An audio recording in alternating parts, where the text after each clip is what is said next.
Hi everyone and welcome back to my channel. Today we'll be doing an October wrap up. So this video has been a long time coming because I wasn't sure if I wanted to film it and I didn't have the time because I have a lot of online classes. So I read a lot of books this month. I think about 10 books, which is a lot for me in a month, and I'm very pleased with myself and I can't wait to show you. So let's get straight into the video. The first book I read in the month of October was Frankenstein by Mary Shelley. I have been wanting to read this classic for a long time because the story of Frankenstein has always fascinated me and I loved it. But this book was really good, but I really didn't love it. I gave it 3 out of 5 stars and it took me the whole month of October to read it.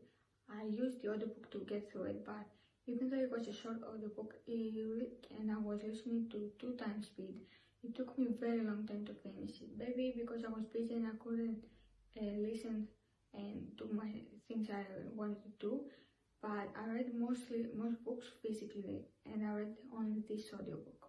The next series I reread was the Origin series by Jennifer L. Armentrout, and I know I have been talking about the series for a really long time.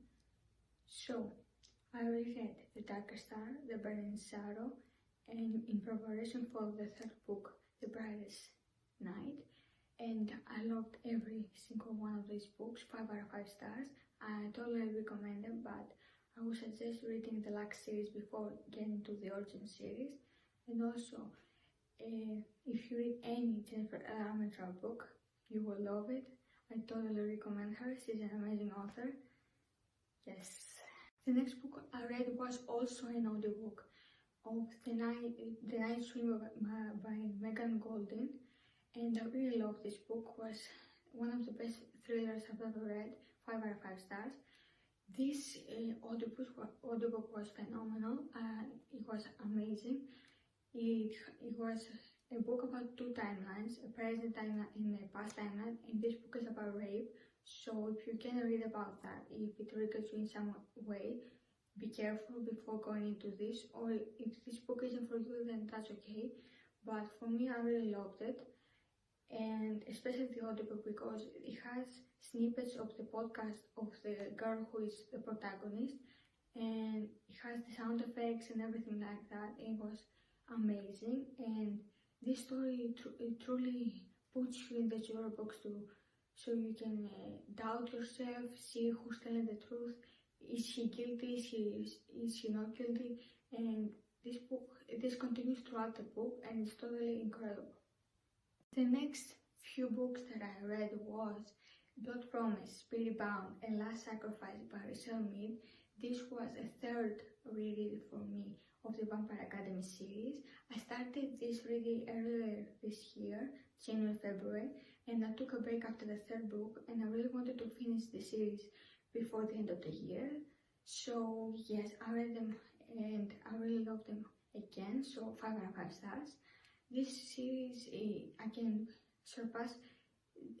move past the writing because I really love the story and I really love Rose and Dimitri's relationship, even despite the age difference. But yeah, I really love these books and I can't wait to finally get into the Bloodlines. Everyone keeps telling me that it's amazing, but I keep postponing it and years go by and still I haven't read them. So it will be on my 2021 TBR and I hope I get to them soon. The final book I want to talk about is A Court of Mist and Fury by Sarah J. Maas. This book has all of my heart. I really loved it. In case you don't see over the house, I have read this book now 2 times and I only started the series a few months ago during the summer, and this is my 2nd read of the series except for the 1st book. I really don't want to read the 1st book anytime soon. Maybe I will get to it sometimes, but for now, this book, 5 out of 5 stars. If you have hesitations about picking this up, I don't know what's keeping you, but pick it up. Even if you didn't like the 1st book, I didn't either. I gave it 3.5 out of 5 stars the 1st book, but this is a whole different level. It's a masterpiece. Pick it up, it's incredible, 5 out of 5 stars. So that's it for my video. Thank you so much for watching. Like and subscribe and stick around for more. Also, if you want to follow me on my Instagram, bookswithnatasa, for more content. And I will see you in my next video very soon. Bye!